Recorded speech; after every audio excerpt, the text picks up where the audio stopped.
Oh, we live? Now you can start. Okay, thank you. I'll call the meeting to order, and Tucker, I'd ask you to do the roll, please. Okay. Tom Schulte, Here. Todd Lavieri, Here. Michael Chen is not here, Chris Livery, Here. Victor Alvarez, Zoom, Here. Maria, Here. Papa, Here. Tom Dobbin, Zoom, Call. Here. and yeah, Here. okay. So we do need to seat. So I need a motion to seat, or I would suggest we receive Bob for Judy and Calm for Amy. Oh, and Yes. James for Michael. Yes. Yes, okay, so maybe a motion for all three, motion, okay. Second, Second. Tom, all in favor of seating those three? Aye, opposed? Victor, aye? Opposed? No? Opposed, I'm not opposed, aye. Keith, yeah. Good. That seemed personal, so. You're not on mute. Okay, great. Motion moved. So welcome. And our next order of business is the election of a chair. This is over to you. See? Yeah. Just one. So tonight we are electing a new chair for the next year's term of the Board of Finance. So I am asking if there are any nominations for the office of Chair of the Board of Finance. I'd like to nominate Todd for another term, were he to be so willing. His Generosity of time and leadership. I would gladly Thank you. second that. All right, thank you. Great. Do I have any other nominations? Seeing none. Can we take a vote for Todd Lavieri staying on his chair for another year? All those in favor? Aye.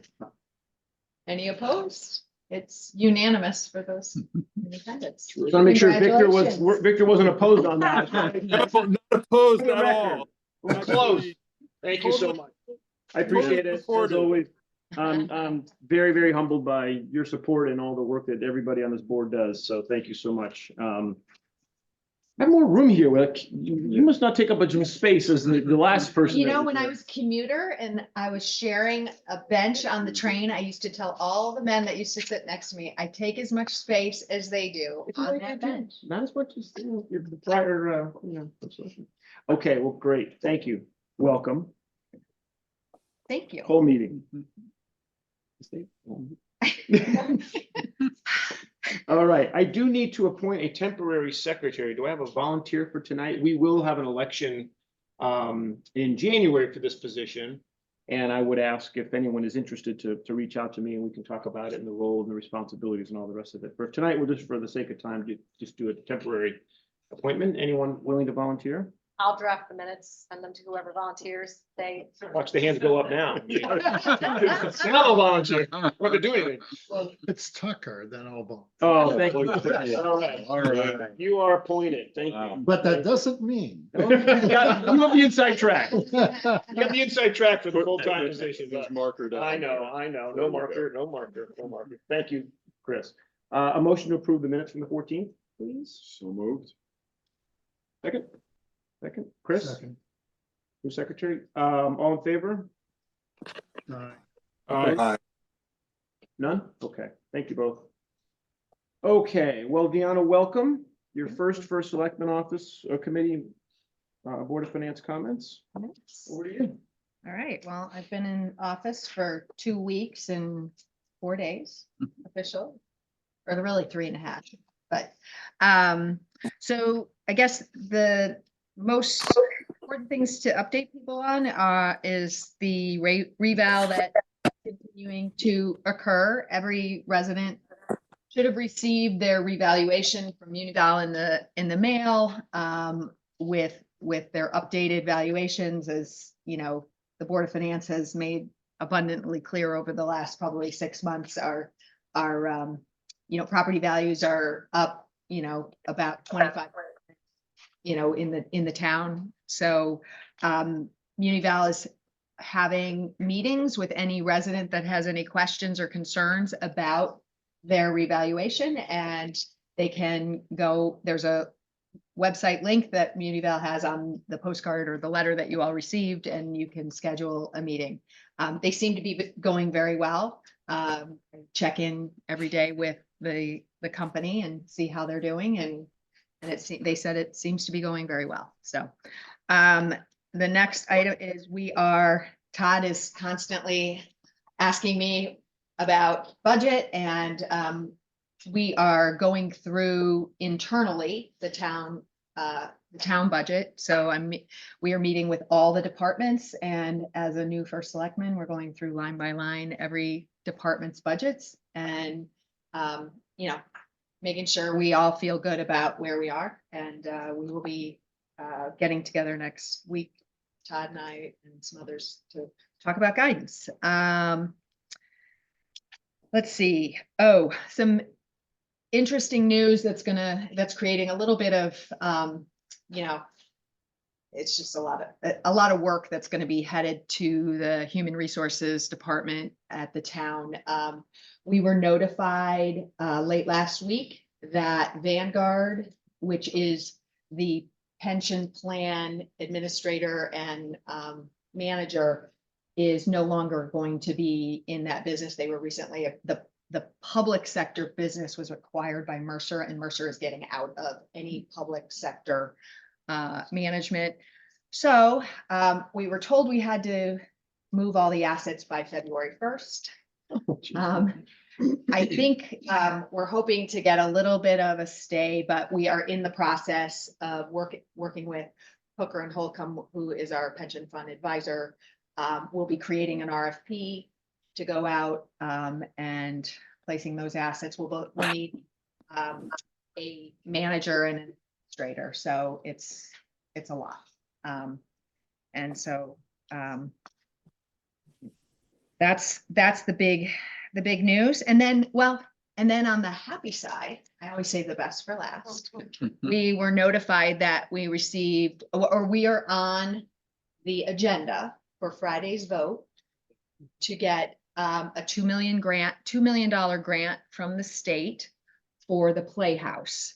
So that is great news. I have to, congratulate our legislators. It was a great team effort. I mean, I think Ryan Fazio was back in June working with, the state and Tom, and then Lucy had the governor here doing a tour of downtown, and he saw the Playhouse, and his chief of staff saw the Playhouse, and they like projects in process and that they can see and touch. So it was a great team effort and really exciting. I mean, I've been assured once it's on the agenda that we are good. And I talked to the governor's chief of staff today, and he was also telling me that I shouldn't worry, but I always like it to be all done. So that's it. And what's the basis of this grant? What did he say? He said it's product. I'll have to get back to you on it. Okay. Preservation. But It's preservation grant from the state? I don't know that it's preservation. Well, part of the rehabilitation. If they like to touch projects, Mhm. bring them to South Avenue in about a month Okay. to the police station. I mean, if he wants to just I think they touch a project. They'll give us 2 for the Playhouse. So if we've already, Give us we've already 10 for the allocated and police spent department.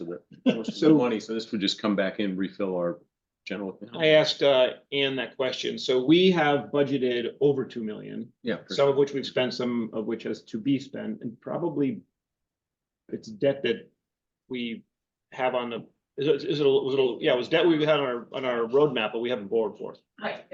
So how would that work if this happens? I don't want to jinx this. If it happens, typically it's from the point on of when we get the money, when it's assigned to us, it's expenditures from that point that we can cover, which we do still have that level of expenditures looking at the budget. Otherwise, they would let us just do a reimbursement of the expenditures to date, and I wouldn't bond, either way, I'm not bonding $2 million that we Right, bond. that's the way to look at it. Yeah. Yep, that's great. Does this grant impact That we don't have, which we might get, which we might get. impact the public-private partnership share? we don't believe it does. You mean on the private side? On the private side. Yeah, I Can they- doubt it. can I they would not- fall I- back I their doubt it. contribution? Yeah, I can't imagine that's. Soccer expenditures towards the project Town. and town expenditures, not their expenditures, if we have agreements in place, it's our. Yeah. So money, it's no different than if they got an equity infusion from someone else on their side. To the extent, yes, we'd have no. Exactly. And it's a no grant and aid for renovations, and improvements. That's good. Good to have. Excellent. On the reval, I think all of you or most of you have seen the note that I wrote. I have gotten dozens and I don't even know how many now, requests and questions and texts and emails and so forth. 0 people have mentioned that the value of their home went up. 0. Everyone wants to know what's the impact on the tax. And I think it's actually, the first 4 or 5, I didn't really think much of it, but after about 47, you'd think someone would say, isn't that great? The value of my house went up 59%. Now, what does that mean for my tax? No, none of that. So, look, as I've made it very clear, and we have to be clear about this, we don't know the impact yet. Obviously, the mill rate will drop, from where it is. We don't need, 25% more revenue, which is what the equation would calculate out to. What we don't know is how much, right? We haven't done the budget yet, as I told everybody. We haven't gotten the budget from the selectman's office. We haven't begun to go through it yet. It's not the end of February, it's the end of December. So we will see and we'll work it out. We'll figure it out, but there will be a meaningful drop, obviously, in the mill rate. Also, I thought you made a great point that the benefit of the lower mill rate translates into, automobile tax. That's true. Lower That is for true. everybody. That's So true. that's a bit of an offset if you're Yep. looking at your whole tax bill. The other public service announcement I'll make is that there are people that have been calling around and offering to negotiate the asset value and so forth. And obviously, people can do whatever it is that they want to do, but to keep in mind, the note that was sent to me by someone mentioned the fact that the analysis was done on the 23 tax cycle. So not true.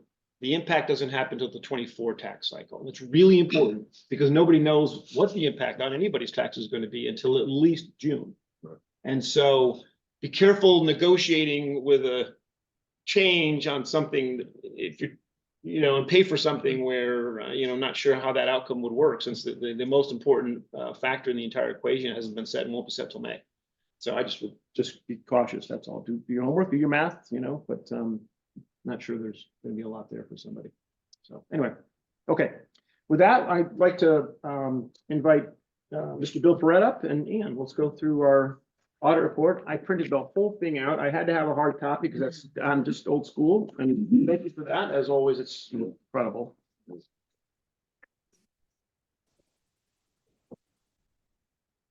Give you this Oh, since your iPad's not working. Yeah, thanks. Does anybody else need, I left you hard copies of their report. These are extras. Just thinking if anybody needs any.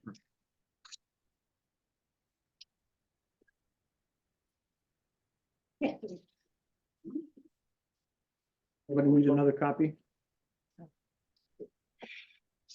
We're going to take you through, maybe we don't have slides, but you should all have slides. Yeah, we will. We have tablets, right? So, sorry, I have my back to those on the screen. But, we're in very good shape, relatively good shape. And I just thought I would take you through a couple of the comments that we had on the slides, maybe not get through all of them. The audit committee, which consists of 4 members, Chuck, to my right, Ed Kangas, who is not here with us today, and Robin Fire is not here with us today. Then we have 1 open position. And we held 6 formal meetings, and there's numerous other activities where we're at a minimum reading all the pages that you have in front of you and tying the numbers together, reconciling them, and so on. The report itself, the financial report itself, is pretty comprehensive, and it's very important because at the end of the day, many of you in different roles actually sign when you do bonding that the bond is right. And the stuff that's in the bond document, which I know you read cover to cover, is accurate and right. And so, through lots of experience, making sure the financial statements are right is an important part of that process. We spend time focusing on the items that are listed here, and we have a clean opinion from PKF, which are the current auditors. There are no material or significant deficiencies. There are three levels of deficiencies, material being the most important and significant being the second most important, but there aren't any. And which is a change from where we were, 7, 8, 9, 10 years ago, when we had some of those. And we will be in a position of recommending both to this committee and to the town council that you accept the financial statements and you include the financial statements. Well, there are one or two, couple of numbers in there that we're still reconciling, that's tying down. They relate to OPEB, employee benefits, post-retirement benefits, and most of the pension numbers are bedded down now, but we're still a bit open on the OPEB. Not important enough for you to worry about, but and if anything did come up, we of course come back here, but we just need a little bit more time on that. The next page is on RFP initiative. I just thought it'd be important for us to mention this to you. We've been deferred and going out for re-proposal of the audit for a number of years now. PKF has been with us for a long period of time. As there'll be lots of people, including myself, who might suggest changing audit is not a particularly good idea. I've been on both sides of the table on that subject, but I still think it's not a particularly good idea. On the other hand, I think that here there's a real opportunity for us to improve a little bit, number one. Number two, I think from a government standpoint, it's also the right thing to do. And we didn't do it earlier because of COVID and really remote auditing, so to speak. And then we were going to do it last year, and then we had to change. Well, we're going to do it, I guess, probably last year, and then we had to change. The CFO left and Ann came in, so that we also thought that wasn't a good time to do it. I think we have agreement that we'll be sending out RFPs. There's probably only 3 firms in the area that could respond, including the firm that we're currently using. And then we'll have a process, which I'll get to in a couple of moments, of selecting who the new auditor will be going for, possibly be the same auditor we have. Also, we'll be sending out an RFP for internal audit services. And quite honestly, this is more important than the audit. Okay. At least as it relates to what many of you do and what many of we are interested in. The audit at the end of the day signs off on the financial statements. And that's important because in the bond, you've got to have those right. But we pay the auditors about $100,000 a year, a little bit less than that. And most of those fees go into the preparation of the financial statements that you have in front. They do some auditing, but it's at an extraordinarily high level. And really not fit for protection of the assets that we really have in the town. The internal audit area is an area where we really got a lot of benefits out of that in the past.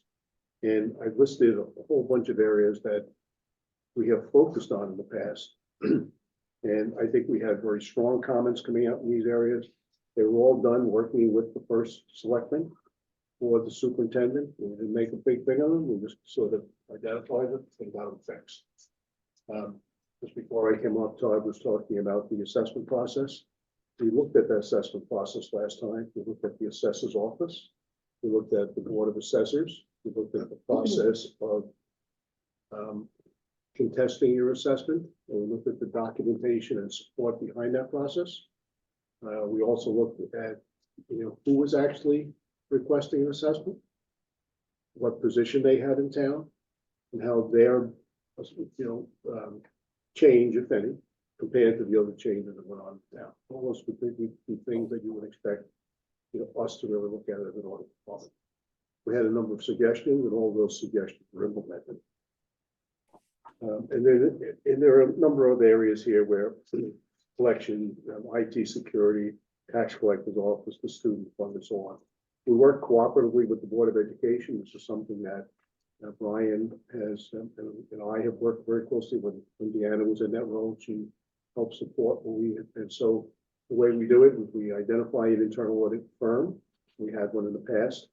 Unfortunately, the 2 principals on our engagement both passed away, related obviously, kind of clear. But so, and sort of was right at the eve of COVID, or right during COVID. So we sort of suspended the internal audit function, but bringing that back on. So we identified areas that were important, either to the superintendent or to the first selectman.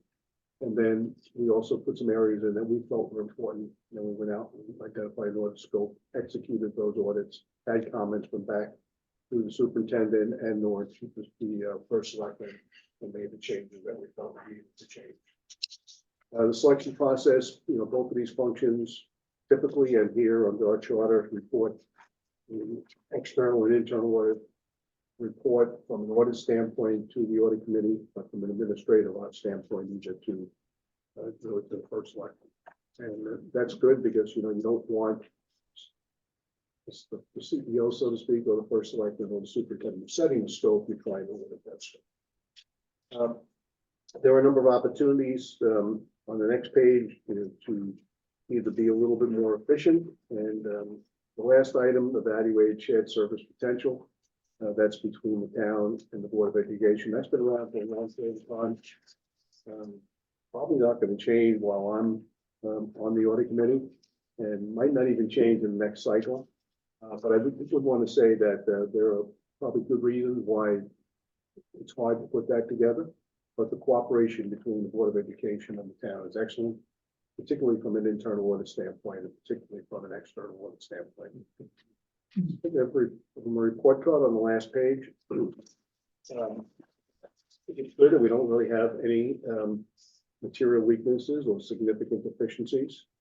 I wish we had a little bit more criticism or critical criticism on the part of the external auditors, but we're trying to work with them to do that. But nonetheless, we don't have any material weaknesses or significant deficiencies. There's good communication between town and the board, as I said. We've won a number of awards for the quality of the reports going back ever since we got out of that cycle.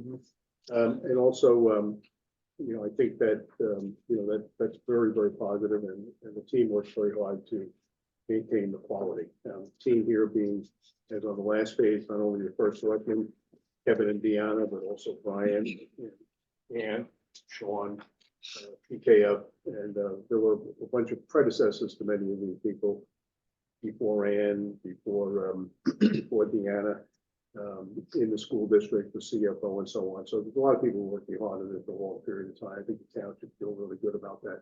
And there's good cross-functional cooperation as well. That's not to suggest now and then there's not a little bit of a tussle on issues, but it's important for us to reconcile the thing, down to the final penny, so to speak. So that's my report.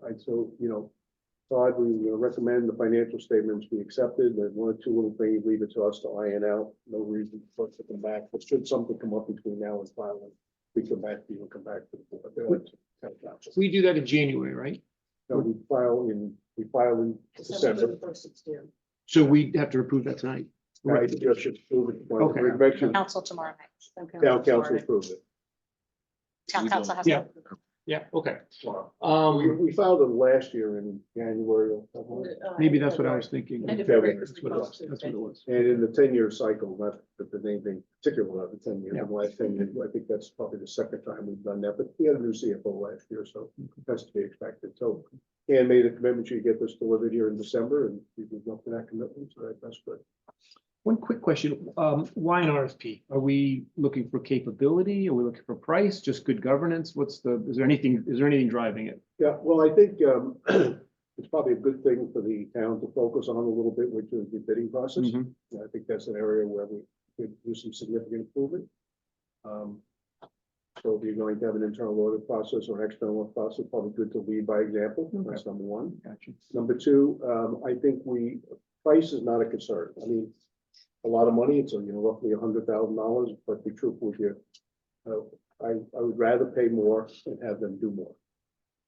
But quite honestly, I think between the external audit function and the internal audit function, combination of those two, we'll have a good answer. We'll have probably a better answer than if we ask PKF to do that.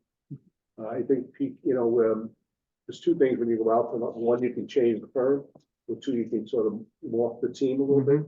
And that would be something we really look at as we go forward. Seems like a good idea if we have to go out with an RFP for Vanguard. It's a good way for us to kind of look, and we can mirror some of those ideas and processes. One question for you, just now that we're gonna kind of re-up again on internal audit, we kind of understandably kind of said, all right, well, maybe we're not gonna do that. Is there a benchmarking aspect to that? In other words, do we need to look and see what makes sense for, a community or town our size, and Or do we think that we can scope it now and then just modify as we go? So, in terms of whether we have an internal audit function or not. Not whether, but I you know, that, just yeah. what we're gonna be asking them to Yeah, do. and- Some, yeah, but on that, some towns don't have internal, but we do, and I think in that respect, we're a best practice. There is an opportunity to benchmark, not only, what we're doing. Right. But how that compares to other towns, so there is an opportunity, that's why getting a firm that has a fair amount of experience in this area is something that's really good. Most of the comments we've focused on in the past were comments where it was just wrong. Yeah. The documentation wasn't there, Okay, or sometimes we were taking in cash and we ultimately moved that to a credit card or some other Yeah. form of payment, we've had some challenges with that. So most of the things we've had in the past over the last 5 years was less about benchmarking, more about just getting our house in order. Right. I think in the next cycle, the more getting our house in Yeah. order, but I think we can do a better job in benchmarking. I think there's some opportunities for us to improve. And I believe, Ann, you're reaching out to some other towns, For the towns. some other towns for internal audit. I reached out to Westport and Glen. Yeah, to just gather. See what their we can. process Right, was, for right. two different types of processes. Not that many towns. no, but just to see what makes sense under the circumstances and how it might be relevant to us, right? Makes And sense. we looked at, hiring somebody who we internally. Not a good answer, because that one single person you hire pretty quickly doesn't lose their independence. Yeah, Right. Other questions? Bill? Yeah, I have a question. Just to expand on your question, Todd. Is there anything that PKF has done? I mean, you mentioned that they perhaps aren't critical enough sometimes, but is there anything that you've been dissatisfied with them about? Well, I not dissatisfied, certainly not dissatisfied in the sense of their ability to certify to the financial statements. I do wish there was more constructive suggestions in the way we could either do things better or benchmark, particularly from a firm that it's probably 23 towns.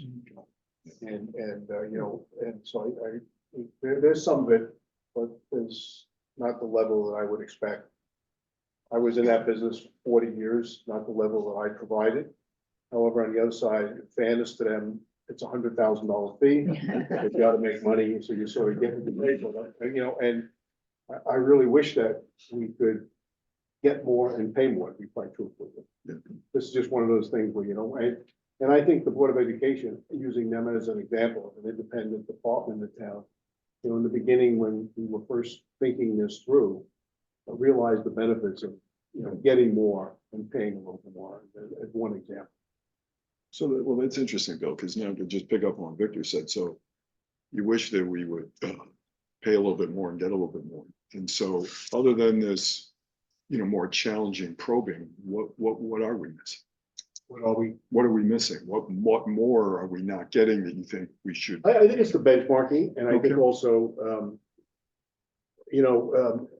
so when you do an audit, Yeah. there's two things, or a couple of things that are important in an audit process. The first and most important thing is to set the risk that the client presents to the firm. And New Canaan, in terms of all the towns in the state of Connecticut, is amongst the towns that has the least risk. Therefore, when you set the scope of the work, you can test far fewer items than you would test in your town. And therefore either drive your profit up or actually do less work. So the scope of what they're testing is, really minimal. And, some people would say a test of one is a good test, right? Probably in a town like this, you need to test more things in order to find. Look, we have great people that work in the town, okay? But sometimes processes get broken. Sometimes people put things that change things, thinking it's going to work better, but at the same time, it creates a deficiency. And identifying those things and spotting those things. That happens in every company all over the world, in every town all over the world. We're not getting enough of that from them. I don't think it's a matter of saying, we'll pay you $20,000 more, please do more, because it's a culture, a mindset of people in the organization, right? This is what they charge all the towns. So when they have 23 towns and they're gonna come over, you know, so. But I think for us, we just wanna make sure, if I was the first selectman, I wanna make sure that, you know, all the doors were locked, and I know that's the way the superintendent looks at it, I know that's the way Deanna looked at it when she was there.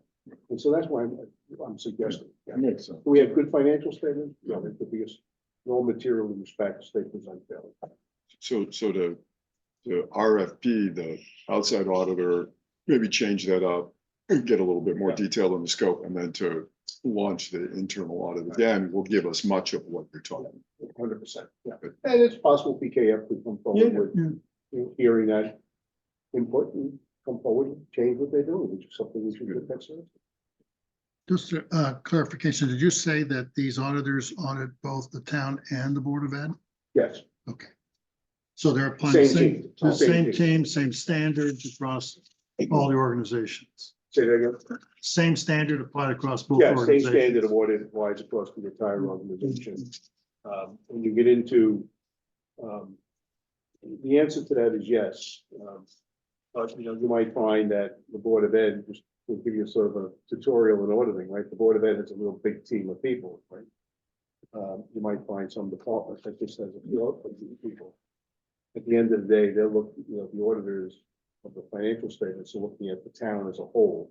So sort of the Board of Ed gets the same look as some small department. And that might not be exactly the way to do it, where the internal audit group could be more selective and could set the scope different. I mean, the auditors, the external auditors. Also a collection of a lot of small departments too. Right, right. The auditors, their external auditors' intention is to come in and audit the financial statements and make sure they present fairly no material respects. And so, you know, and then they get out as quick as they can, although they're here for a long period of time. So if PKF were out, then it looks like we're sending the RFP to 3 firms. If just hypothetically, we picked one of the other 3, then for internal audit, I assume you would not use the same firm. We So would- then we'd be down to one choice, because I mean, maybe there's some boutiques that step in, Well, but just, Two things, I think we haven't yet mailed the RFP, so that, well, there's 3 firms there, it's, I think there were 3 firms under the internal one as well. Yeah. I think one of the things we have, one of the things that we, you know, I'm not so sure that, personally, I'm not so sure that the internal auditor needs to be school and government accounting. And you know, all the pages and rules and regulations behind this, because their focus should be on checks and balances and control. And a good auditor should be able to do checks and balances control without really, you know. And so, for example, when companies have a business that have trouble, they bring in a forensic auditor. Many of those people aren't CPAs, they just, good policemen, good forensic, good detectives. And so one of the things I think we have to, you know, wrestle to the ground is, should we include one of those funds? And then if so, which one? And do they give us the right answer that we really want? I think we get a lot of input there from Deanna, and I think we get a lot of input from Ann and from the counterparts and the Board of Education as well. And who's reviewing the RFPs? Are you? Oh, we work together with Ann, Greg Riley or Ann will probably draft them, we'll send them out, they'll respond back, it'll be a collaborative effort.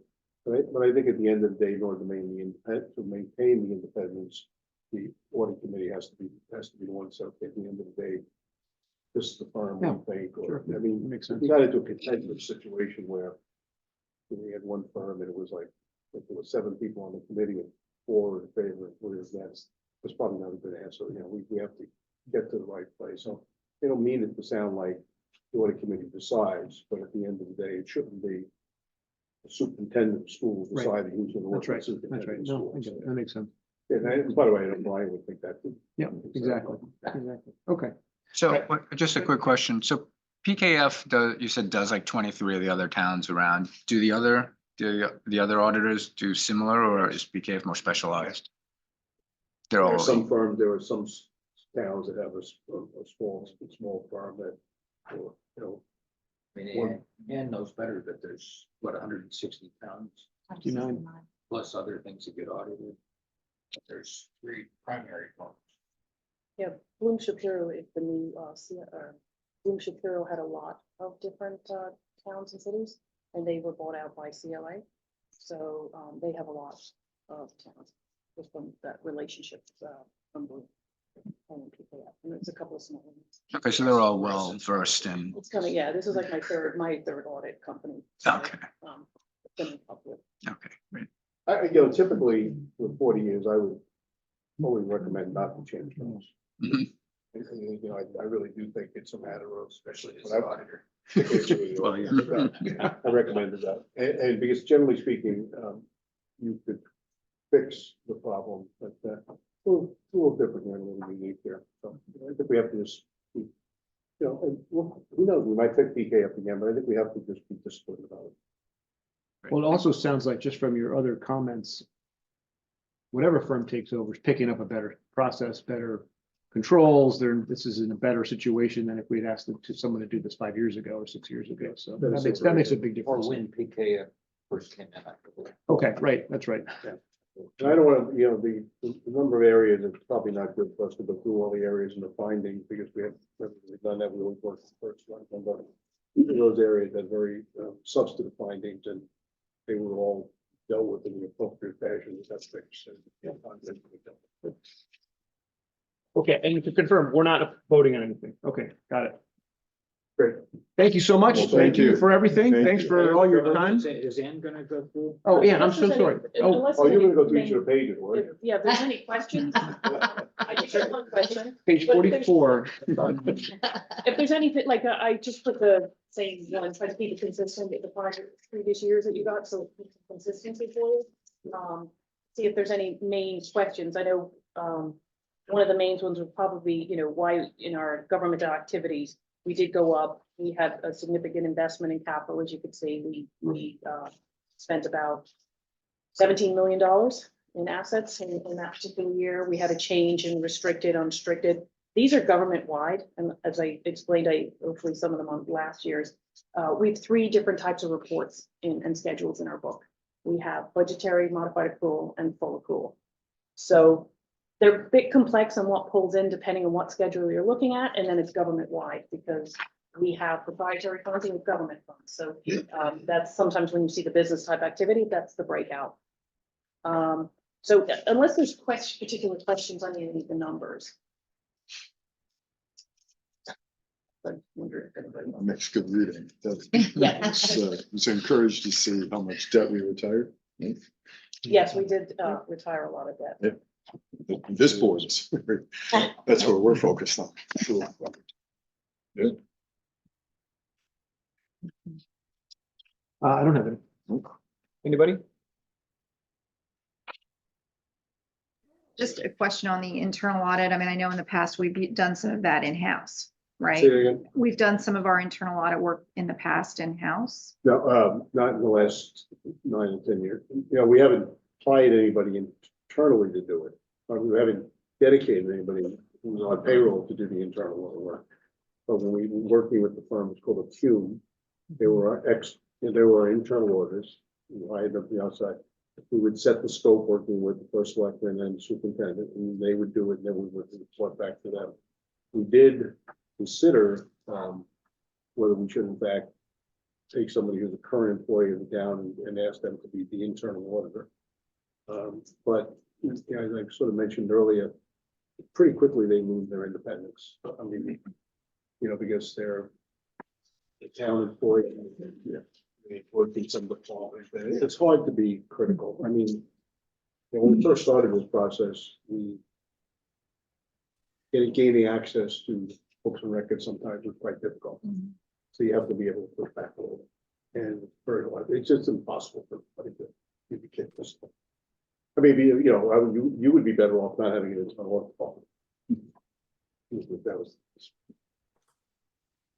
Okay. Anything else, Ian? No, if there's particular questions, as I said, I've worked with all the firms that you've mentioned in RFP. I've been doing municipal audits for probably over 10 years. And definitely with 2 of the companies, what the experience has been for the surrounding towns, they're really getting just their own company back again because of the fact of just staffing levels. And we had reached out to our surrounding people, Westport, Darien, a couple of the other towns who went out to bid, Wilton, because we were trying to, template, get the RFP.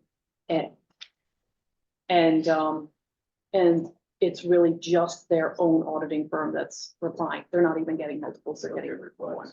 Yeah. Man, though, that we have this problem, PKF and the industry has a problem, but if you have children who are going to school, it's becoming a CPA and accountant is a terrific need. So, but of course, that creates problems for who's on the staff, and lots of new people asking Ann questions and stuff like that. So I just want to say thank you to our staff, finance department, all the different departments that helped us get this together. Within the time frame that, we'd set to get this done. I'm quite proud of this report and all the work that went into it. It is a lot. There are a lot of schedules, Board of Ed, and the audit committee.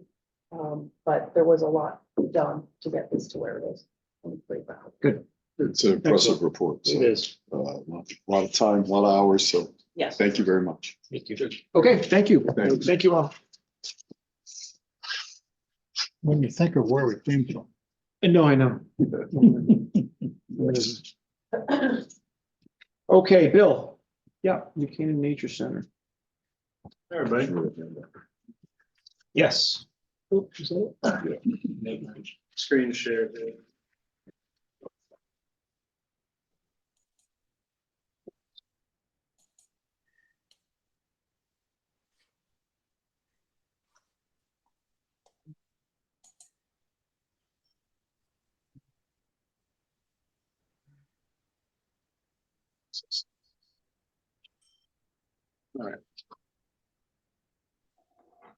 Well, thanks for coming to do the update.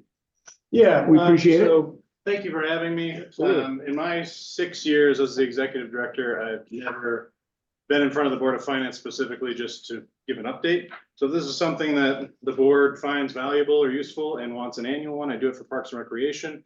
And I usually come in on a needs, as a needed basis. So either way, if that's valuable to the board, please let me know. I'm happy to come here on an annual basis or as needed to answer any questions. Thank you.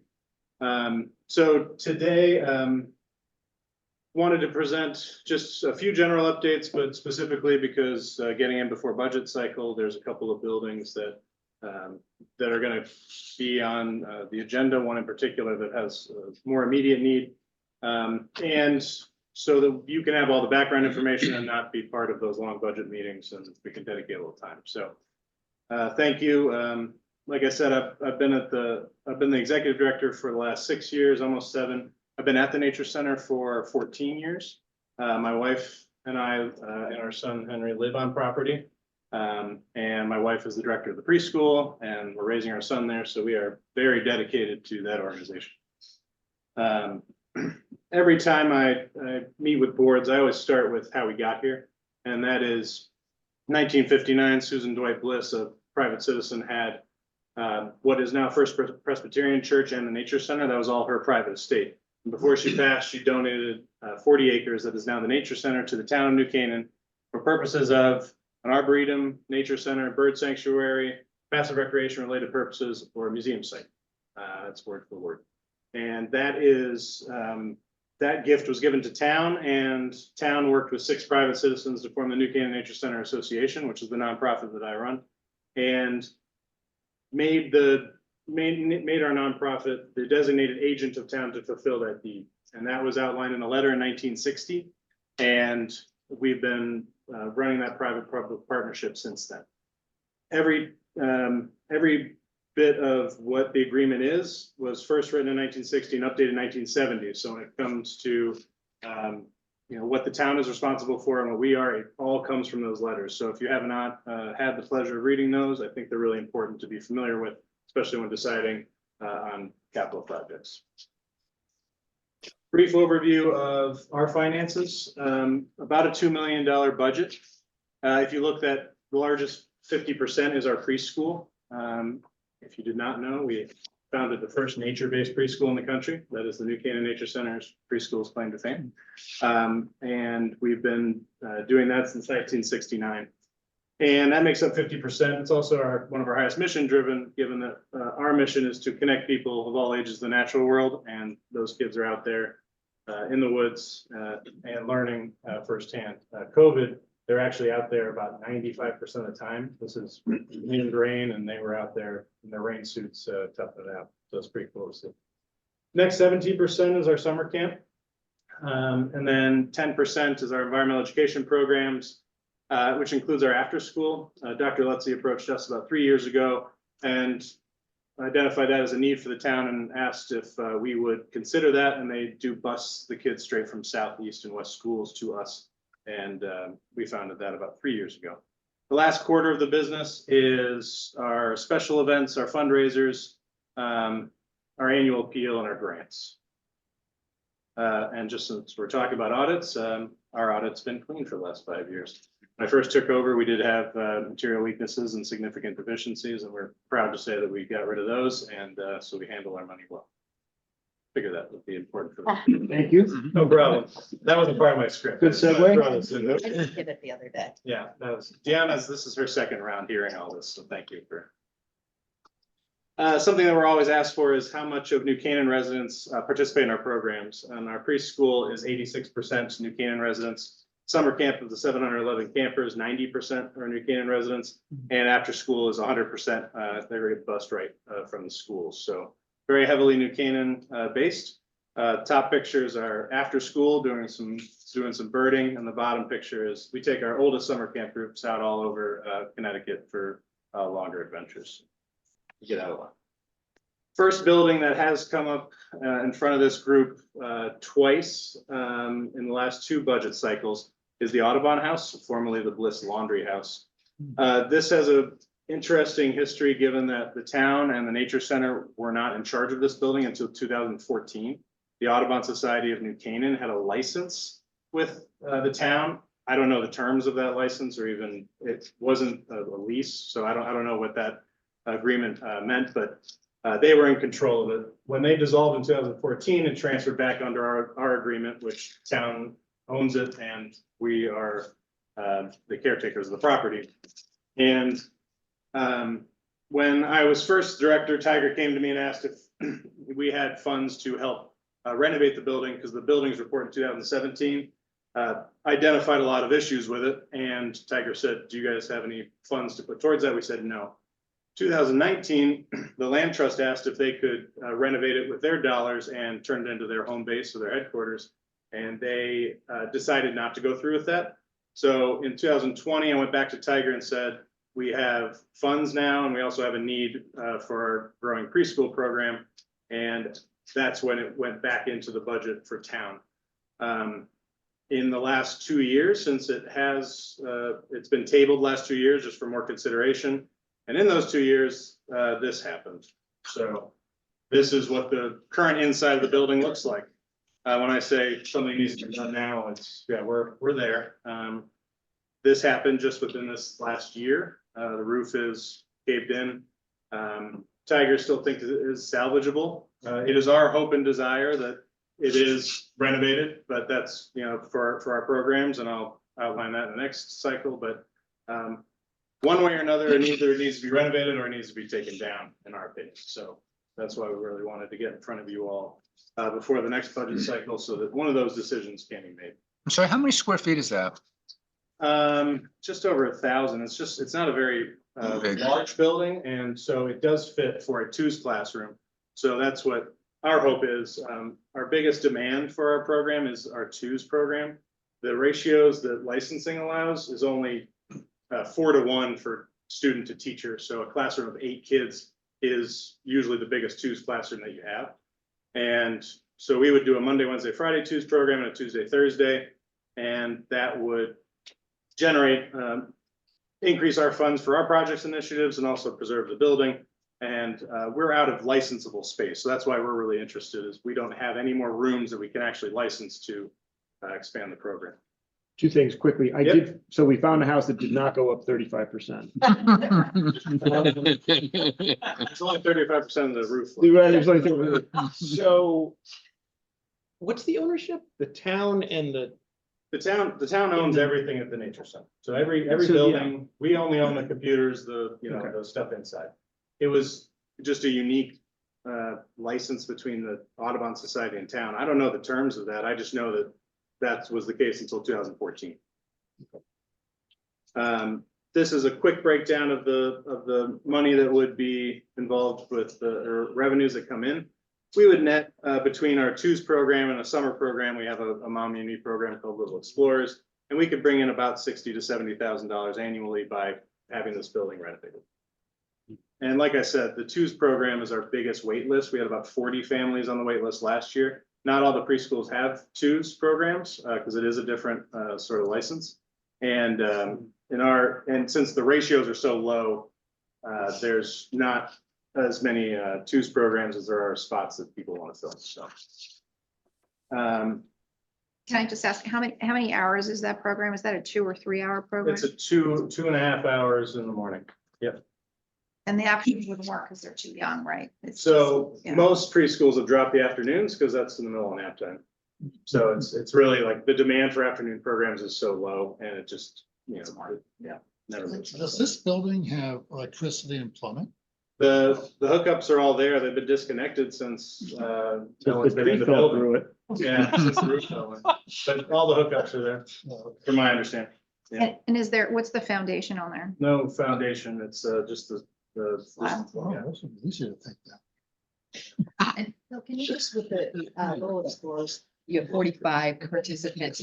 Is that like multiple like week sessions or something? It's just a lot compared to. Yeah, so that can have more kids because that's not a licensed program. It Okay. doesn't have to be because their caregivers are with them. Okay. So that's the total number of students we had throughout the summer. So multiple sessions, multiple groups. So when you come back, or they come back, I guess Tiger comes back Yeah. in February. Yeah, There's this- gonna be a request to build this, renovate it? To Turn it into yeah, that's something. what it's been the last 2 years Yeah, is. yeah. When we ask for something like this, it's for the town, and this goes back to our letters of agreement, is the town's responsible for the wording is general upkeep of the building. So a roof would classify as general upkeep and, the bare bones, and then we would come in with our funds and furnish it and make it, Okay. make it a classroom. But what, is there an alternative? I mean, if you took this down. Yep. And you still needed 1,000 square feet, Right. is there a way to add it to an existing building? That To would an be, existing building. that would be more Uh, modern, more efficient. Potentially in our greenhouse, which was the next building on this list. The only other would be a new building in place, so you can do something like an educational yurt, which is actually an option we've talked about, that could go on that same footprint, but it'd be the same new building permits and ask to town to build a new structure. What would be the relative cost of renovating this and a yurt? I don't have that number. Just a question I didn't see coming tonight. Yeah. I usually try to anticipate where we're going. That just really came out. The other, we've asked, because when we saw the condition of the building, we worked with Tiger and said, well, can't we just knock off the whole top and just build a new one up? And the red tape gets significant when you are doing a complete demo and then building back up, especially since it was an original estate building. So Tiger is much more familiar with that side of it, but as far as what his opinion of the best way to go was to renovate the building and not start over. And really, this is But a, we're very open to Yeah. any of the options, but we're just telling you our need and our wants and then Yeah. go on from there. this is a demand question, right? This Yeah. is something that we probably need to know in February. You're meeting demand here. You've got a Right. demand for programs. Yeah. In the town. And the question is. That requires 1,000 square feet. Yeah. And so the question is 200,000 for this building, or if that's the number, and again, Tiger will sharpen his pencil and Right. figure that out. And so, Could we get 1,000 square feet some other way for? and to all of those points, this isn't, we're not saying that this is the end all be all of options. Okay. If you asked us, what are our hopes and desires? We have the need, we'd like to see it happen. If it gets renovated, we would be happy about it and we'd be able to fill it. Yeah. But, and just from a finance Sure. standpoint, like 3-year payback at Yeah. $69,000, but where would the net revenue go? Does that come to the That's a town? Does that great go to you? segue I mean, where does into that? spreadsheet that you have in front of you. So Okay. there's a reason I brought that. Okay, Is everything above our break-even point is going back into the nature center property, the facilities and the maintenance. And so that's what this slide is, and that's what, these are the last 5 years compiled of every capital project that we've done, and also the annual maintenance that we put in. So, you know, first one up there is $250,000 for the boardwalks. Those are boardwalks going through the wetlands that we paid for to have fixed up. They were first built in the 90s by a scout, which was great for, I mean, they lasted, 30 years. But the footings for that are really, really expensive and getting through the wetlands. So that's $250,000 of our, of our money that we put into that. And that's purely for, I mean, that's for public use. Those are through the town park, The rest of what you're seeing here is all, public access. So these projects are going in for the benefit of the Nature Center property. We also have a lot of annual maintenance. We pay a grounds and facilities director that's full-time to care for the grounds, and he works really diligently with Public Works to help maintain the buildings as well. And then we have contracted group for our habitat restoration, which is a lot of, restoration of native habitats and native plantings. We also hire seasonally. We traditionally did a part-time staff. Now we moved it to a company that they pretty much go up and down the driveway, the memorial gardens, and they just make it look real nice and neat. So we're averaging about $240,000 a year of those types of capital / maintenance, and it adds up to about 1.2 million over the last 5 years. So that was a great segue. Thank you for leading me right Really there. So yeah, any money that's the dots I want to connect. If we're able to make more money, we're able to put more back into the plant. Just going back to the building again, Sure. is there any issues with remediation, asbestos? Oh, yeah. Yeah. Sure. Yeah. The environmental that would be, step one. I mean, there's gonna be mold and it's a original estate building, so yeah, that'll, yeah. So, I mean, again, this will come up in the public works budget of a building the town owns. And again, I think one thing has to be, either has to be taken down or renovated. And that will be something that hits your desk in February. And you can consider all the things that I just said. Moving on to the greenhouse is not a caved in roof. It's not as dire, but our board is very motivated to make sure that building has a bright future, and we don't want to let it go like the Audubon House did. The greenhouse was built in 1982.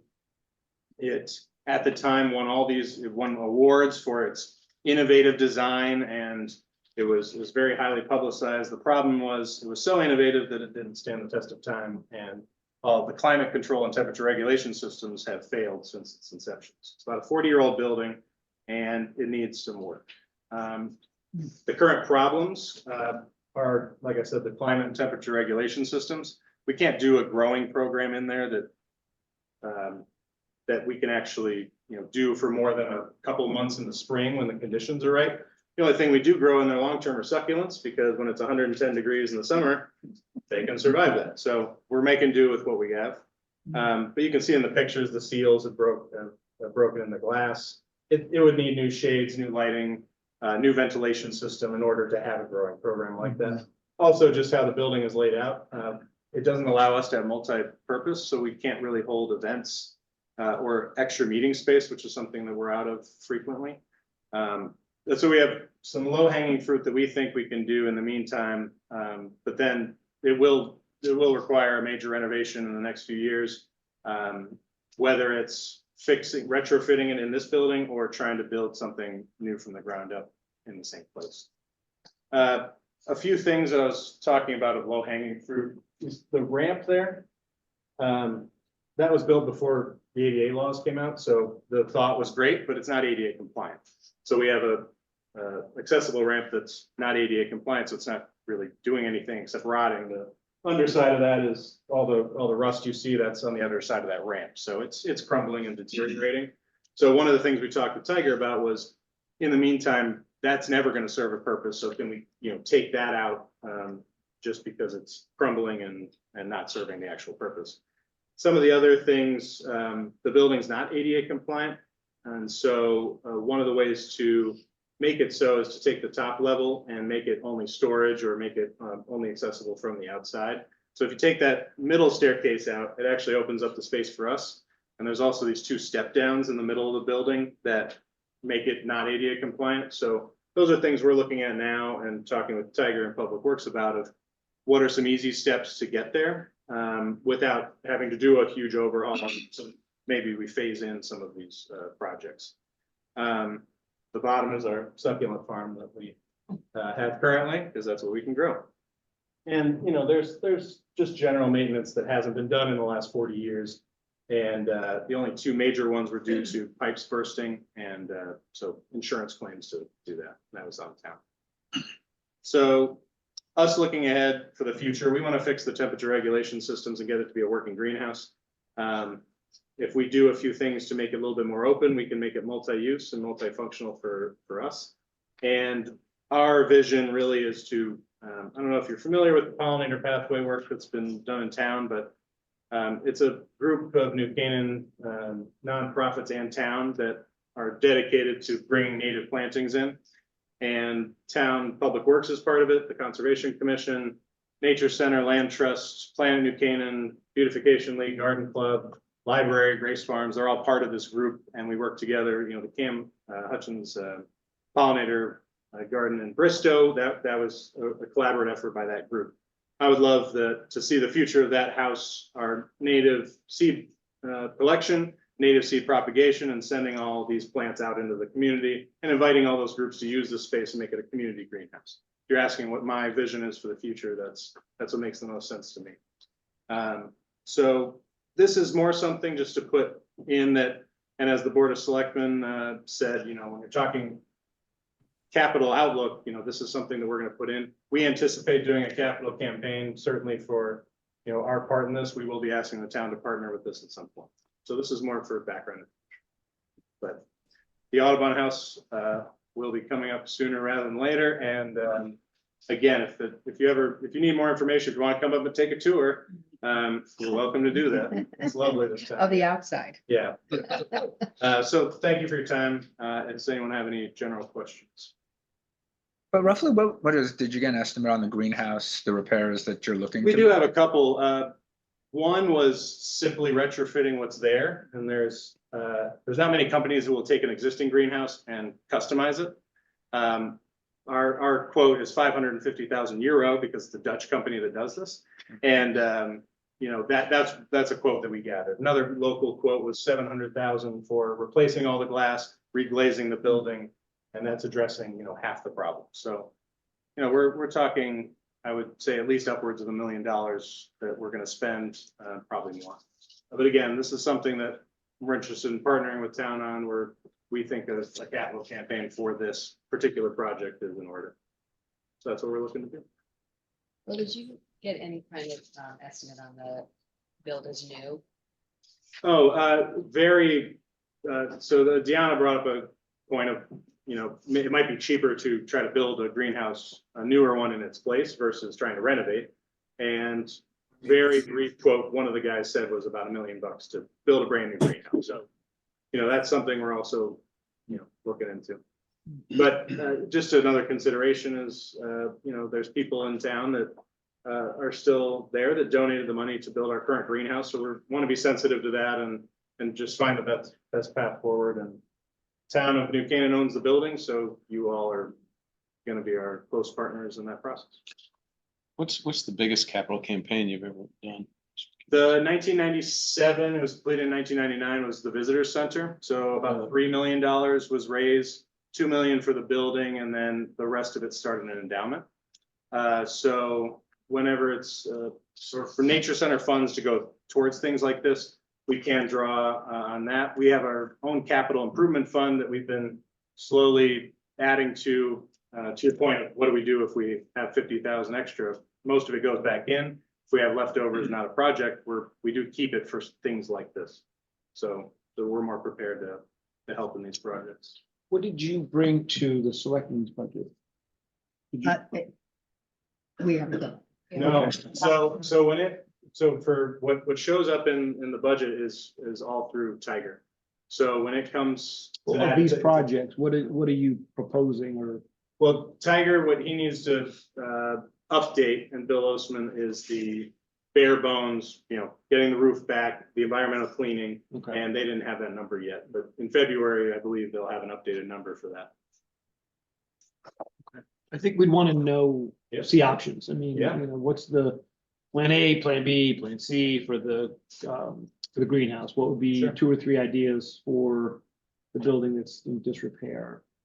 That's probably what we want to look at and figure out Sure. what's the best. Well, I mean, Just answer, you're gonna get those kinds of questions. What would it take to build new? Yep. What's it gonna cost to remediate? He'll have to have all that. and that was, from our first inclination, it was, well, why don't we just knock off the whole top of the building and just build it up again? I mean, it's just a little rectangle.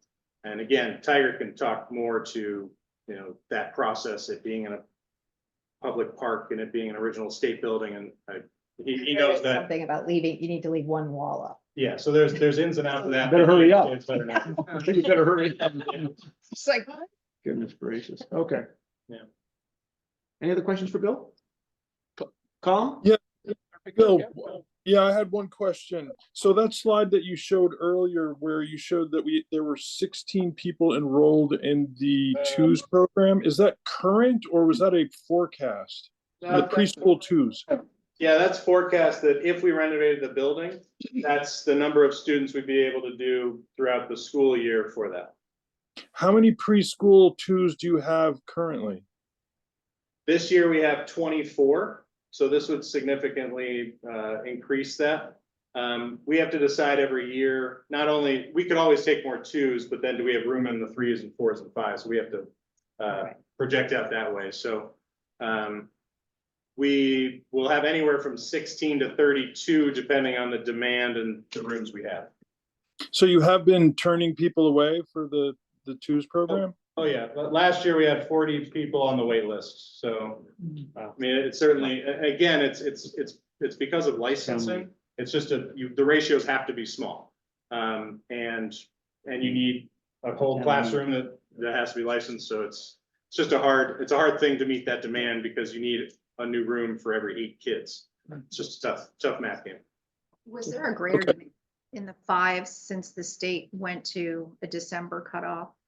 Our pre-K has been solidly filled, since then, yeah. I mean, so pre-K used to fluctuate because it's always a parent decision. You can't dictate that, so yeah. One thing I will note for this building, we worked with Greg Riley to write a grant for a state grant to increase early childhood. It prioritizes lower income areas, but they have a pool that they have to spend on this stuff. So if other areas didn't apply for it, I mean, we'll find that out in January. I might come back in January and be like, hey, don't worry about that. But that's one contingency plan. So we always look for other options, but that's one. How much funding were they gonna provide? That one was upwards of 350 to 400,000. Wow. So I mentioned that simply just, we're always looking at our options, we're trying to work with you all, and I know we're saying this building and we've got other buildings in town that you all are focused on, so I'm aware of that. Okay. Any questions? Is this one of our three buildings? that we Sure have? is. Yeah. Did you have a question? Well, I was kind of wondering, is there a historic grant kind of thing that? Another question.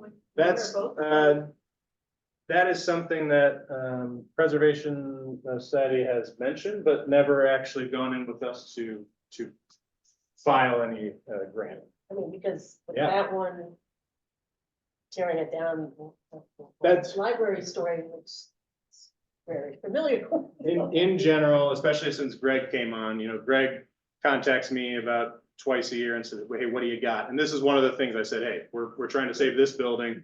We actually brought this grant to him because it specifically went out to all the early childhood licensed programs. So we found it, we contacted Greg, because we didn't know who could apply for the grant because it's sticky. And we applied, so we'll see. Okay. Thank you. Thanks all for. Yeah, good update. Thank you. Appreciate it. All right. All right, Ann and Josh, you are back.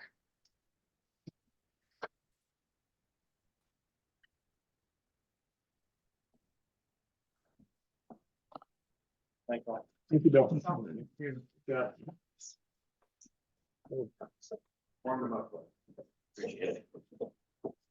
I think before we get started, Ann, I don't think this board can thank you enough for all that you've done. I mean, that audit report was great. All the work that's been done. I got the finance milestones and I don't know whether you wanted to talk about them now or did you want to cover them? Did you want to cover them during the audit? I don't know if you, which way you were going here, Oh, but no, I can. I think it's worth the Let me grab my giving, notes. updating everybody on them and they, if you read through them, they're really impressive. Thanks.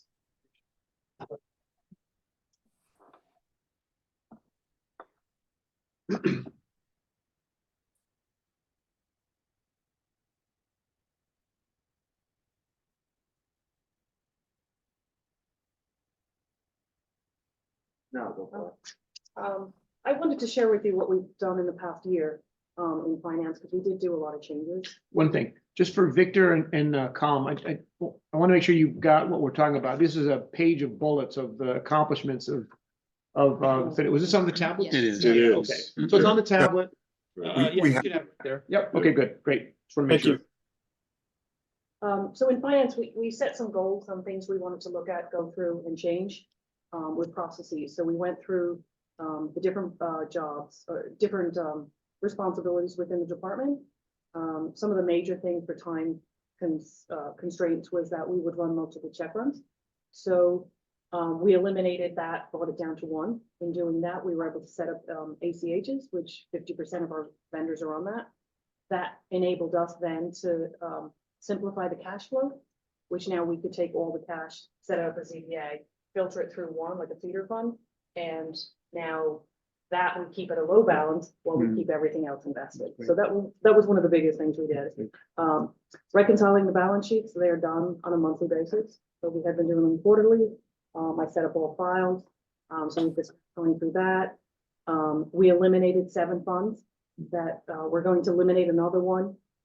Again, this year I'll be coming in front of you for the dog fund. We don't need it. It's a balance sheet item, so it doesn't really need to be its own fund. We closed out 351 projects. That's an annual process, and that I have to give credit to both the Board of Ed and DPW, Tiger Man. They went through the list. We closed it out. I think you guys thought it was funny. There was 18 cents on one of them, but we had to go through the process. And that's a process we're putting in every year so that those questions don't come up going, you know, why are these projects older? So at the end of every year, I'll be reaching out, and my staff will go through to recommend more closures when the projects are done. We did, the departments went out. I have to give credit to Park and Recs, and then all the building department, health department. Jen Allison was spearheading Open Go. That went into effect November 1st. That has a significant difference for our finance department, with all of it coming together at one stop for us to upload a file versus manually keying in data. And then some of the data not matching credit cards because of timing. So that's a significant change for us. Park and Recs went out in June, May or June, of course, year end for us, but they went out. That is also another upload file. So it's streamlining the processes. So we eliminate a lot of manual errors and reconciling issues that we were having. So they're kind of the main ones. We have additional goals that we want to set every year. What's the next goal? Josh was instrumental in going through all the security roles. We love that one. Sure. So he went through all the security roles to make sure that everybody has the appropriate security levels in our system, in Munis, to make sure that's correct.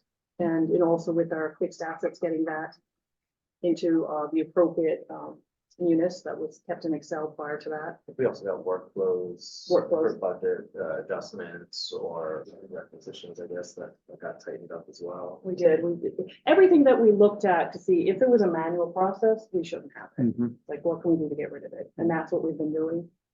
We started in finance and we're starting to now go out to the different departments. Josh went out with budget transfers, got rid of a lot of paper, and a lot of departments having to physically walk that up to us. You know, it's a waste of time for those department heads and the staffing. So I'm proud of what our department was able to get through, and we have continuing, and we all the departments are very receptive. Change is tough sometimes. To a lot of people, when you do it the same way, we've always done it that way, the same. But they've been very receptive in getting those changes, and Josh has made himself available anytime someone needs training or refresher courses. Excellent. Can I ask a question? What's P card? Oh, a purchase card. So the town got rid of collecting cash. So when you need, there's certain departments that need petty cash. DPW, they need to go to Home Depot, things like that. So we have P cards that have a certain level on it, up to 1,500, because that after 1,500 is a PO process. So they can go out and get certain things that they need immediately. If it's a Home Depot in the middle of something, they can run down and get it. And in addition, with doing that, we also set them up with a municipal Amazon account, because we were running into the problem with departments were opening their own Amazon account, but then you have to worry about sales tax, and we don't pay sales tax. So we found out that we could, Diane, the controller, opened up an Amazon account, one Amazon account that's connected to POs, which is a great help for us. It connects to the PO with the department, and they can order it, and we don't get charged sales tax. So that's been very helpful for a lot of, but the P cards are basically in place of petty cash. Any other thoughts on that? Okay, thank you. Okay, thank you. And thanks for Thank a tremendous year. They really did an amazing job. Oh, just one question on these ZBAs Yeah. that freed up $20 million. Can you expand on that a little bit? So we had funds in different accounts. So we have our internal service funds. Some of them at points together would have a balance of $4 or $5 million at any particular time sitting in their accounts. We had credit card, all these different accounts that the money would just change back and forth and stay in those accounts. So I'm trying to think of some of the major ones that we had. Well, credit card was a big one that always had about $1 million sitting in it, Yeah. waiting. Internal service fund for both the BOE and town. But there's one I'm missing. Oh, yeah, sorry, the credit, that's what I was saying, the credit cards. That's where all the different departments that use it flow into it. Sorry, thank you for reminding me. You used So- to transfer out maybe once a quarter. Right, and the money would just sit there. We have a tax credit card as well. So that was commingled with sewer, and that was pulling all the money into the general fund, counting stuff, but I had to dismantle all that to separate those out, so sewer got into the correct area, tax went into the correct area, and then set up ZBA so they could go back to the general fund, because they're all governmental funds. So that, and what was also left in the general fund at a particular point in time, that now we look to keep it around only 5 million at any point in time. So daily, we're in looking at that balance to make sure we keep it low. Residual goes to fund balance, and then to money market, so we have some cash on hand, or money on hand, and then the rest was given to the treasurer for the tax. As soon as the 20 million really came into, also, as soon as the tax funds come in, they didn't sit there. We would automatically pull them. So by July, August, that money's getting invested right away. So this process added to the amount of money that the town has for short-term investments. So Yeah. so this is significant. So not only were interest rates in our favor, but the fact that you had more cash to invest at those variable interest rates. Right, and we Yes, just that's started pulling it significant. back now, Yeah. and then we'll give it back out in end of January again. As soon as. Yeah, that's a significant improvement. If there aren't any other questions, let's go to do the quick financial update.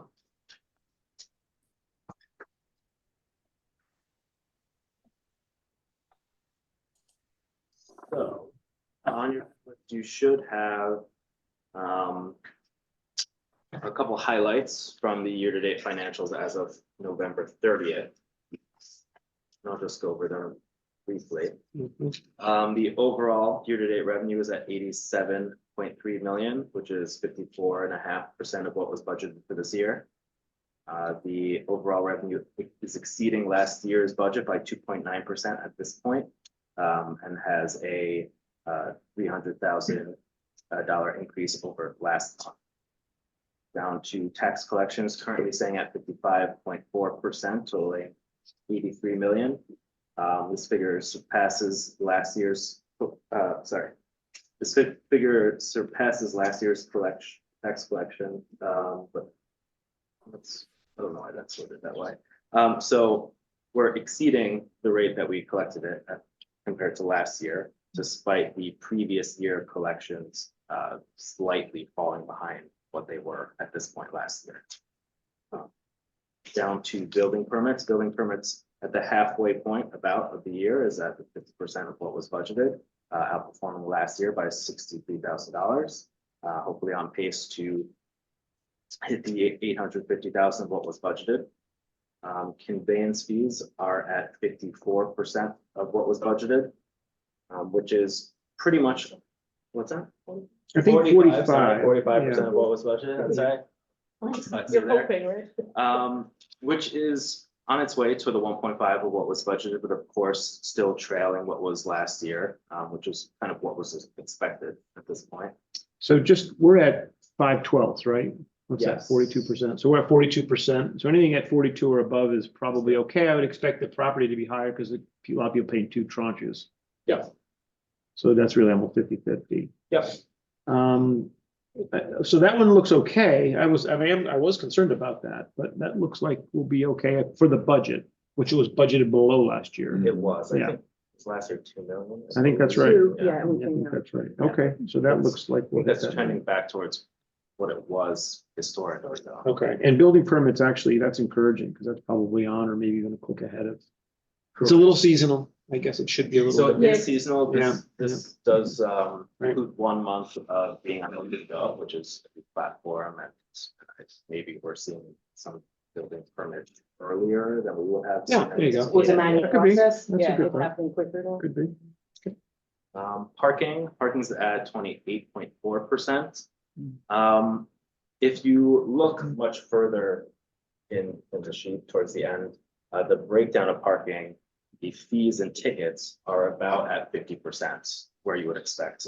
It's the parking permits that are lagging behind, and that's due to changes in the renewal period. I think the end date for renewals was at first in September, and then it was at the end of November, and it has been extended out because the end date was missed, and now I think it's Well, mid-December. it was originally, it was moved from the end of September because of the Metro North shutdown, so we granted everybody the That's 2 right. extra months. That's right. Then we had a November 30th shutdown and Cut off. cutoff. Yeah. And she's still chasing a lot of those people, so we've now actually, a lot of people didn't get the emails they claimed, so we've actually gone out and sent a letter, hard letter to everybody. We told them by December 28th, has to be in-house, or else they lose their permits.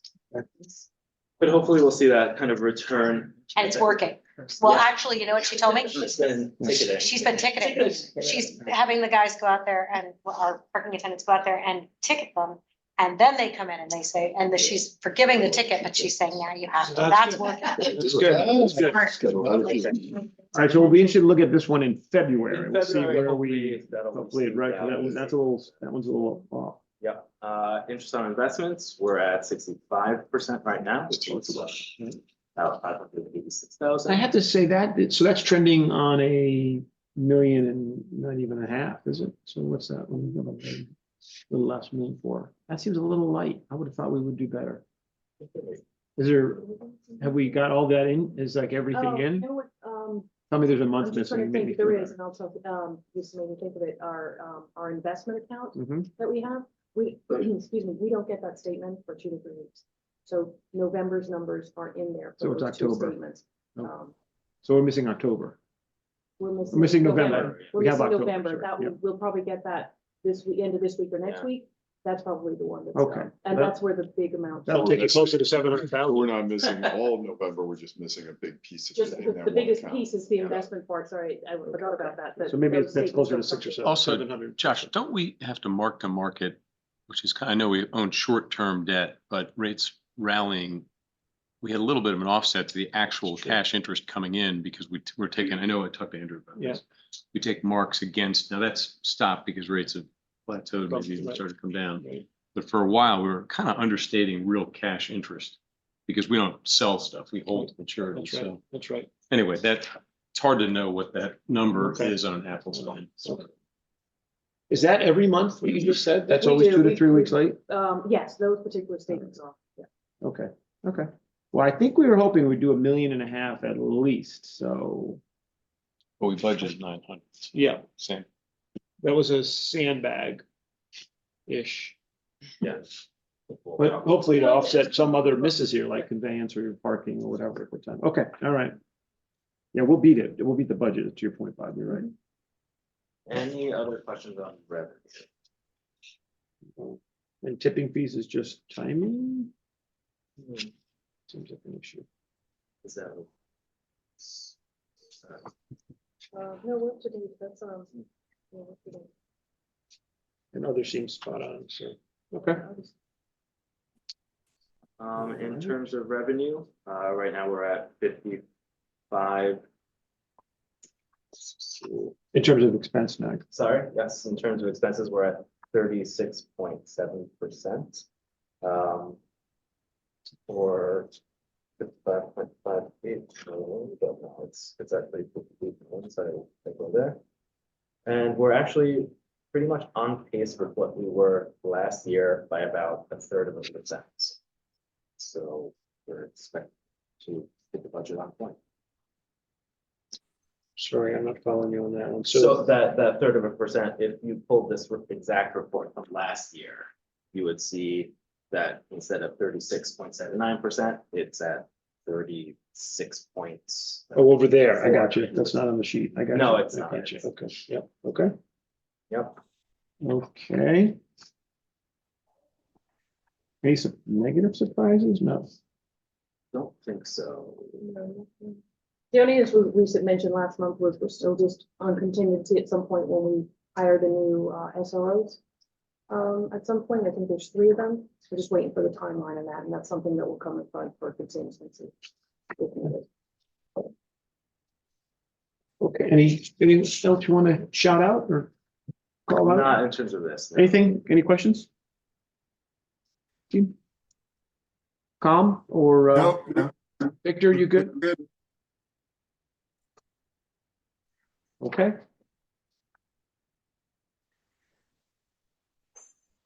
So in terms of transfers, just to review, there are some to approve, but just to review, there's $13,394 worth of just administrative transfers, supplies and so on across various departments.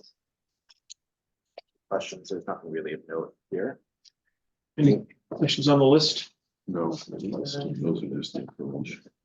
And there are 2 to approve.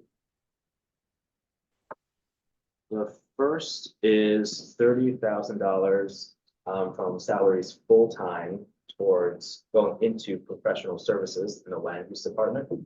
Land use had budgeted for a full-time, I think, assistant planner. That was not needed. This year was determined that that position didn't need to be filled, and they needed some additional funding for the POCD. So found that opportunity to transfer some of those funds. That's what they're asking for here, $30,000. As well as $50,000 in the town's ISF, the insurance fund, transferring from group insurance active to group insurance retirees. It's probably $50,000 that should have just been budgeted in that other line. So we're just correcting that to pay for retirees dental out of the correct line instead of paying for it. Okay, good catch. Any questions on the, happy to move them together, which we can move the 80,000 with the 2 Yeah. transfers. So if there, any questions on those? If not, I'll have a motion then to approve the 2 transfers for $80,000 in total. Motion. Maria, second. Tom, all in favor? Aye. Aye. Victor? Aye. Colm? Aye. Okay, all opposed? Okay, so moved. Anything else? It's an easy meeting. The fun begins. You guys are on a nice meeting. All right, well, thank you. If Yes, there's thank you. nothing else, we'll call it a wrap and I'll ask for a motion to adjourn. So moved. Second, Victor. Okay, all in favor? Aye. Opposed? Aye. Happy holidays, everyone. Thank you. Thank you. Thanks for all your work.